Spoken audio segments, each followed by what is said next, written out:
As the demand for telemedicine grows, so does the need for connectivity. 5G meets that need. Qualcomm remains focused on giving doctors and patients superior, security-rich 5G connectivity. Learn more at qualcomm.com/InventionAge.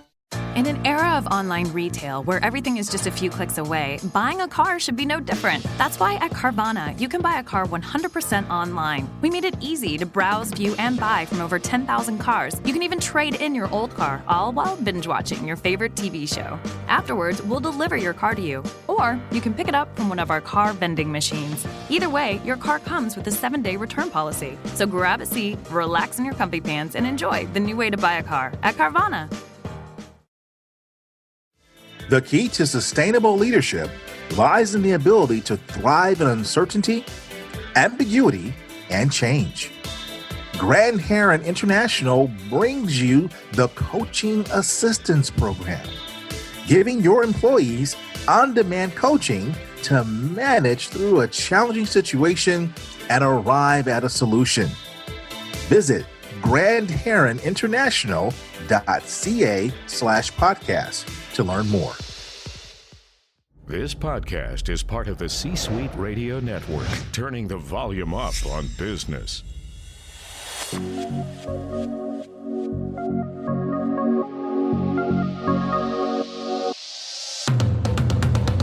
Welcome to the Keep Leading Podcast, a podcast dedicated to promoting leadership development and sharing leadership insights. Here's your host, the Leadership Accelerator, Eddie Turner. Hello, welcome to the Keep Leading Podcast. I'm your host, Eddie Turner, the Leadership Accelerator. I work with leaders to accelerate performance and drive impact. The Keep Leading Podcast is dedicated to leadership development and insights.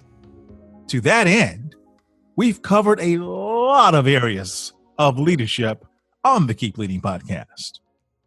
Women and leadership, leading with gratitude, leadership grace, leadership intelligence, and so much more. Do you know what we have not covered yet, at least explicitly? Self-leadership. Today, we will discuss self-leadership. We will do it with my guest, Andrew Bryant. Andrew Bryant is a global influencer on self-leadership and effective leadership. He is on a mission to wake people up to the power of taking ownership for their thinking, feelings, and actions. Andrew is a best-selling author, certified speaking professional, and an executive coach. He has spoken for TEDx and for audiences as large as 12,000. Andrew is the author of Self-Leadership: How to Become a More Successful, Efficient, and Effective Leader from the Inside Out, and the best-selling Self-Leadership: 12 Powerful Mindsets and Methods to Win in Life and Business. He is English by birth, Australian by passport, Singaporean by residence, and Brazilian by marriage. Truly a multicultural approach. I'm excited to have Andrew Bryant. Andrew, welcome to the Keep Leading Podcast. Well, hello, Eddie, and thanks for having me on. I just got to tell you, it's good to finally connect with you again. We've met and interacted with each other a few times as members of the National Speakers Association at different conferences, and we're also both coaches. In fact, you had me as a part of your Thought Leader Summit there in Singapore virtually. That's right. The power of the internet. Geography is no longer an issue. No longer an issue indeed. In fact, our friend in many cases, depending on what's going on in the world, right? It certainly is. It's a great way to connect across distances. I mean, it's Tuesday morning for me and it's on Monday night for you, right? Yes. So, Andrew, this idea of self-leadership, as I mentioned, we've talked about a lot of different aspects of leadership here, and tacitly, we've covered self-leadership, but today we're going to cover it explicitly. So tell us, what is self-leadership? Well, self-leadership is the practice of intentionally influencing your thinking, feeling, and actions towards your objectives. That's a definition that myself and my co-author, Dr. Anna Kazan, came up with in the 2012 book that you mentioned, How to Become a More Successful, Efficient, and Effective Leader from the Inside Out. But we're not the first people to talk about self-leadership. In fact, the first author to coin the term was Charles Mance. But the concept of self-leadership goes back to the Roman Stoics, the Greek philosophers, to Lao Tzu in Chinese antiquity, saying that mastery of others is strength, but mastery of self is true power. And I think we all inherently know that before we can lead others, we have to lead ourselves. And from about 1999, I stumbled on the importance of this concept in my own life, realizing that sometimes we teach best that which we most need to learn, that we all have an element of self-leadership or self-management, but it is the refining of that, it is the practice of that makes the difference between those that are successful and those that are kind of bob along through life like a leaf in the wind. Okay, that's an interesting quote that you use. Mastery of others is strength. Mastery of self is true power. What a powerful quote. Yeah, that was Lao Tzu. And in Greek philosophy, Plato had a very similar idea or concept. From the Roman Stoics, the Greek philosophers, down through time, there's always been this recognition that if we want to be influential in the world, we have to start with ourselves. Indeed. So many people don't see that though, right? So many people feel like it's just about controlling others. They do. The most important piece of equipment for any leader is not very expensive, and you can acquire it at a hardware store, and it's called a mirror. And if you're not getting the effect you want from your team, then look in the mirror, because that's where probably the problem lies. Indeed. And we have to have a certain amount of self-awareness to be able to accept what we see in the mirror. Is that true?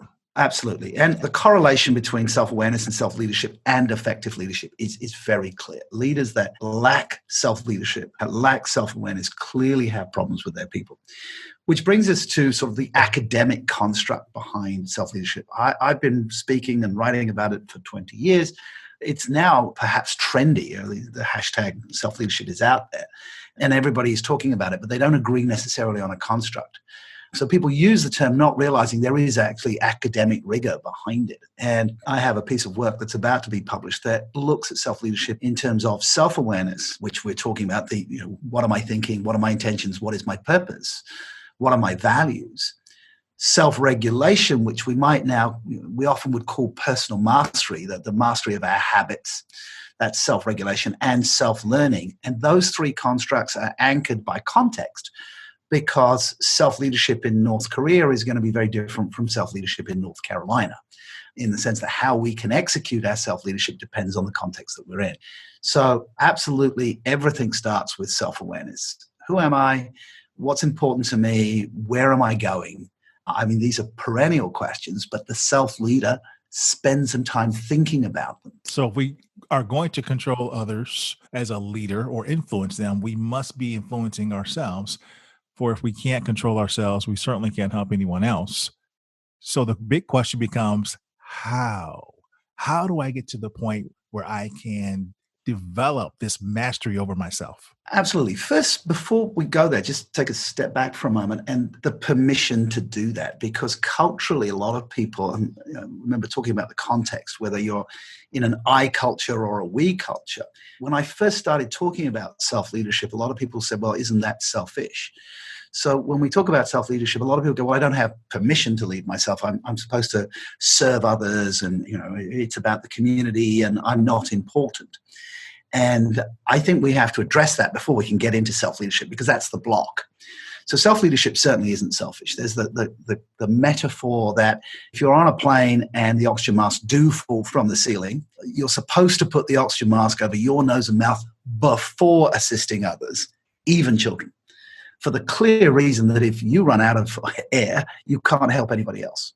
So whether if you're a doctor, a nurse, a care worker, you have to look after yourself. Otherwise, you burn out. You can't serve other people. So this concept that self-leadership is selfish is erroneous. That when we move up Maslow's hierarchy of needs to self-actualization, we're much more likely to help other people than we're worried about our own survival and security, in which case we'd be the person climbing over other people to get out of that plane. So step one is that self-leadership is not selfish, and it's not anyway a lack of humility. Where I'm living in Asia, people are very concerned about, well, we must be humble. But the true meaning of humility is from the Latin humilitas, which means grounded. So when we practice self-leadership, we become grounded, and therefore we're much more able to support others. So I just want to get that out as a frame, because when I teach or coach self-leadership, I often hit this limitation that people go, well, I can't grow myself if I don't first help others. And I go, well, it's very difficult to be a philanthropist if you're broke.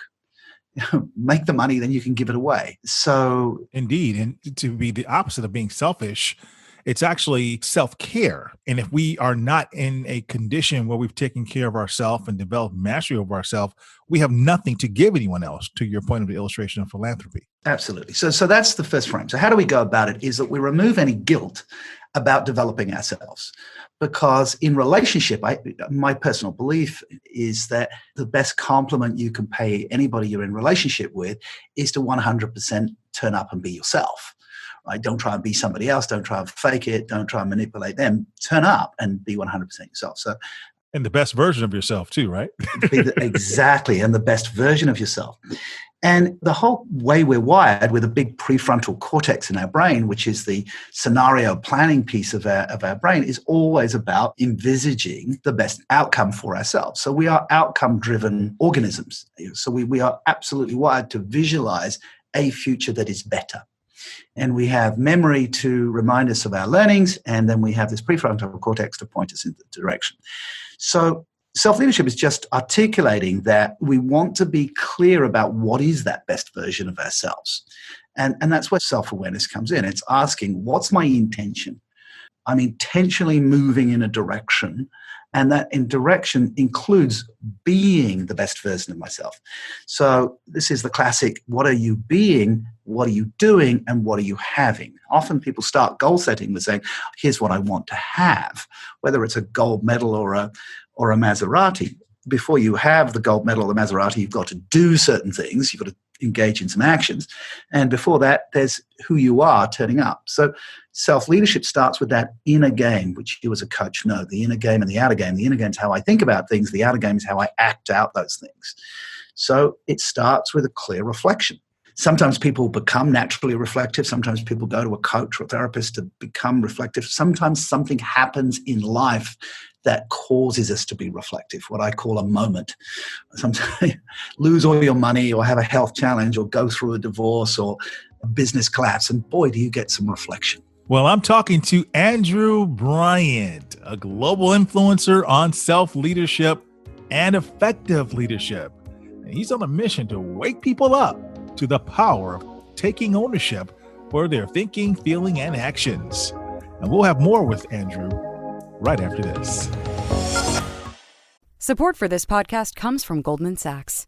Companies in the top quartile for ethnic diversity are 33% more likely to have industry-leading profitability, and those in the top quartile for gender diversity are 21% more likely to outperform.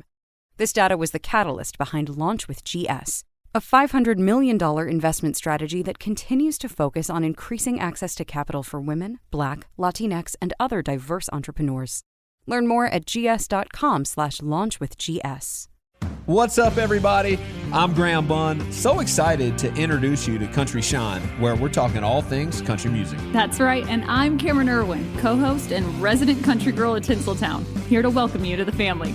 Every Tuesday, we'll update you on the latest in country music, culture, and community. And on Fridays, I'll bring on country musicians and all the biggest names in the game. It's a gathering, and we want you here. You can listen to Country Shine with me, Graham Bunn, for free right here on Spotify.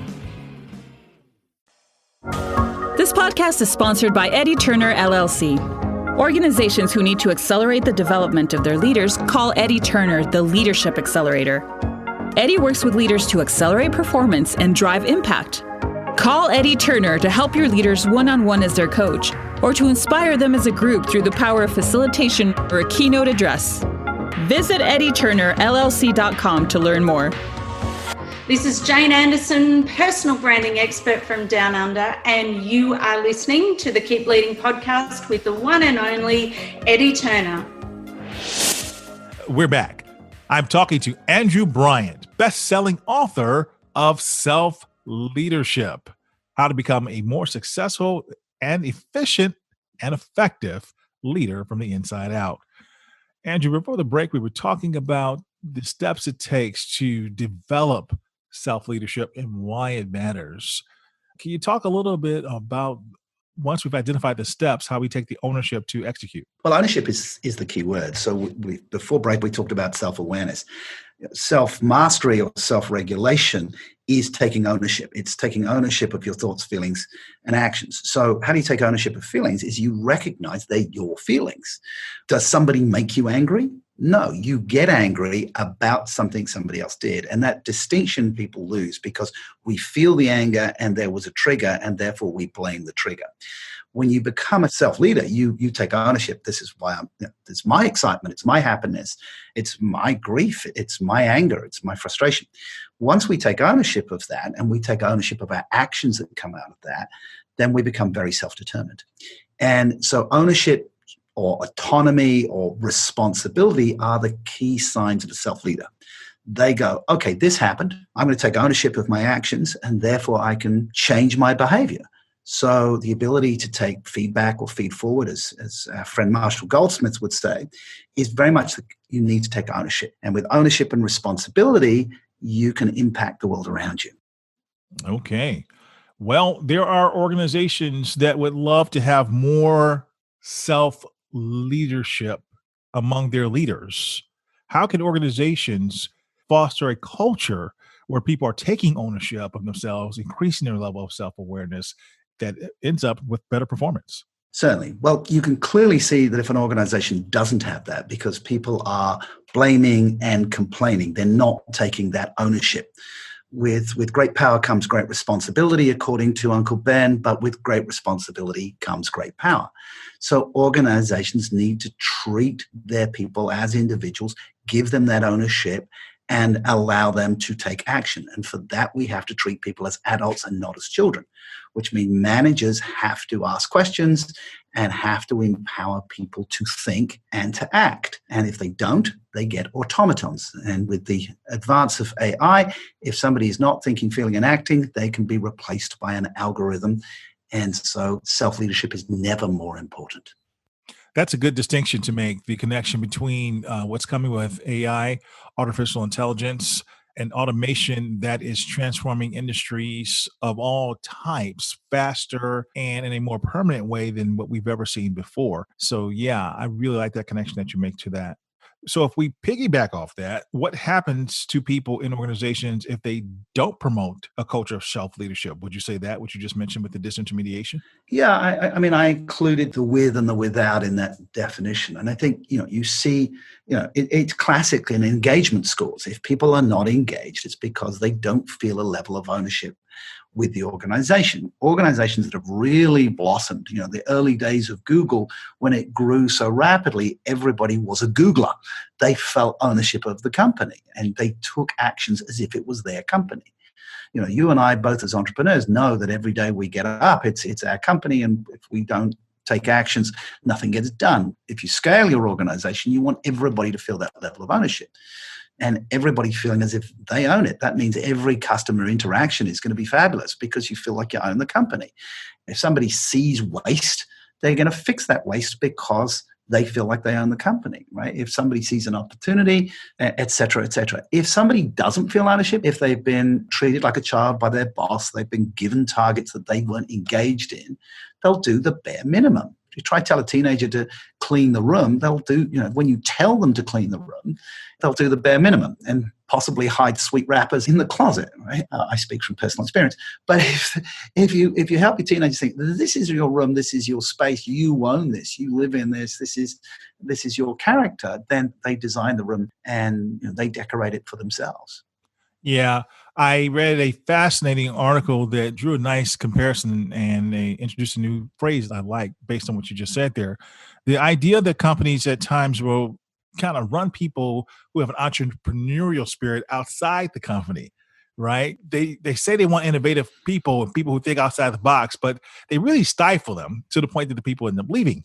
And it said that if you really harness the innovative thoughts, the free spirit of these individuals, rather than having them leave the company, and in some cases end up competing against the company as entrepreneurs, they could be used to keep that hunger, that thirst inside the company and be an intrapreneur. And that's where some of the greatest ideas can come from. And Google and some of the Silicon Valley companies were really good about that. You have a bunch of entrepreneurs running around. I'm a great fan of looking at the origin of words. And the word entrepreneur comes from the French entreprendre, which means to undertake. And it used to mean to undertake the risk of a journey. It was the French economist Jean-Baptiste Say who used entreprendre to mean undertake the risk of business. And of course, when we're undertaking risk, we're making choices. And this is the key of self-leadership, is the ability to look at a choice and using your thinking to go, what's the right choice here? And for people in an organization to make entrepreneurial or intrapreneurial decisions, they know the direction of the company, they know the values of the company. So they have that compass to make the decisions to move the company forwards without being instructed. I mean, we know that Gmail was not a command from Google design Gmails. Somebody made it off on the side. We know that SMS at Nokia was not commanded by Nokia, develop SMS, text messaging. It was designed by an engineer who actually wanted to do it for his own daughter, who was deaf. So, as you say, the creative creations come when people own the outcome, but they have to own the outcome in a context where they know the direction, because you don't want people working against the company. So that ability of the leaders to articulate the vision, the mission, the values, and then to empower people to get there, supporting them, giving them feedback, etc. That's when you really get an entrepreneurial organization. Indeed. So, Andrew, what would you say is the message that you want people listening to our podcast to take away? I'm on a message to wake up. In life, you can be the driver or you can be the passenger. And it's very easy to be the passenger. It's very easy to go along with what's happening, etc. But when you drive a car, in America, you've got big open highways and great cars. When you're driving, you are in control. You're making the decisions, but it comes with a level of risk and it comes with a level of responsibility to other drivers on the road. The key message here is, it's your life, it's your career. Do not just expect your boss to give you a promotion. I run a program called the C-Suite Accelerator, and so many people have missed out on promotions because they just did good work. But they weren't saying, well, actually, I need to take ownership. It's my career. I want to move up. I need to articulate that. And so the key message is to wake up. It's your life. It's your career. Get in the driver's seat and navigate. All right.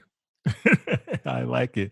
So this is the Keep Leading podcast. And on the Keep Leading podcast, in addition to the wonderful messages that you've shared with us throughout this conversation, I always like to get a quote or the best piece of advice you've ever heard or read. Can you share that so that we can keep leading as leaders? Sure. So, as I said, I'm not the only person who talks about self-leadership. There are other books out there. There are other authors. And I was interviewing the great Brian Tracy. And Brian I said to Brian, what do you think about self-leadership? And he just nailed it. He said, self-leadership means that you as an individual decide exactly who you are and what you want. You write it down, make a plan, a goal, and you work on it every day. Self-leadership means that you expect complete responsibility for your results and outcomes. You don't blame other people. You don't make excuses. You are in charge. So kudos to the great Brian. He just nailed that definition. That is indeed a great definition. And Brian Tracy, also a member of the National Speakers Association, but he is a true legend. So thank you for sharing that, Andrew. Where can my listeners learn more about you? Well, it's very easy. We've been talking about self-leadership, and I own the domain. You just go to selfleadership.com. And on the homepage there, it will send you in different directions. If you're interested in coaching, there's a button for that. If you're interested in my C-Suite Accelerator program, there's a button for that. If you're in an organization and you're interested in putting self-leadership into your organization, creating a culture, there's a button for that. And if you want me to speak at your conference or convention, there's a button for that. And I, as you discovered, I'm truly global. And these days we do a lot of things through the internet with virtual conferences, virtual workshops, and virtual coaching. It saves on air miles. Wonderful. I'll throw that in the show notes so that folks can reach out and connect with you and get to know you and use your services. My pleasure, Eddie. Thank you for being a guest on the Keep Leading podcast. Hey, great to chat to you, Eddie. And thank you for listening. That concludes this episode, everyone. I'm Eddie Turner, the Leadership Accelerator, reminding you that leadership is not about our title or our position. Leadership is an activity. Leadership is action. It's not the case of once a leader, always a leader. It's not a garment we put on and take off. We must be a leader at our core and allow it to emanate in all we do. So whatever you're doing, always keep leading. Thank you for listening to your host, Eddie Turner, on the Keep Leading podcast. Please remember to subscribe to the Keep Leading podcast on iTunes or wherever you listen. For more information about Eddie Turner's work, please visit eddieturnerllc.com. Thank you for listening to C-Suite Radio, turning the volume up on business.